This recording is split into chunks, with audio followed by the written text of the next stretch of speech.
చెప్పండి పర్లేదు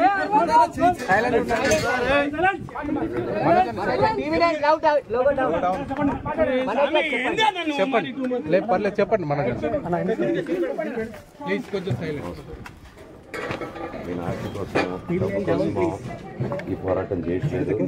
ఎందుకంటే ఈ పోరాటం కూడా కాదు, అన్న లోకల్ డౌన్ చేయాలి మా భార్య పిల్లల సేఫ్టీకి సంబంధించి.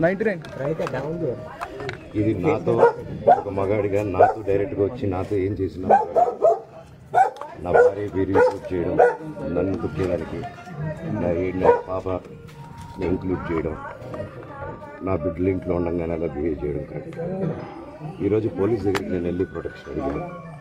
నేను మొన్న వచ్చి అడిగినప్పుడు మీకు అన్ని ఎవిడెన్స్లు ఇస్తాను.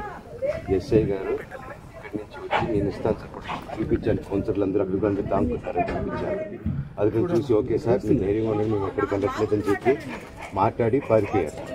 ఇప్పుడు కానిస్టేబుల్స్ వచ్చి అందరూ నా మనుషులందరినీ భయపించి ఇప్పుడు వాళ్ళ పేర్లు తీసుకొని బెదరగొట్టి మా మనుషులను పంపించేసి వేరే బాడీ గార్డ్ లోపలికి పంపించున్నారు సార్. ఏం జరిగిందండి అసలు? గొడవలు ఎందుకు జరిగాయి? డిపార్ట్మెంట్ ఎందుకు వన్ సైడ్ తీసుకుంటున్నారు? కంప్లైంట్ తీసుకున్న తర్వాత వాళ్ళకి ఏ అధికారం ఉంది? నా ప్రొటెక్ట్ చేసే మనుషులు పంపించేదానికి అధికారం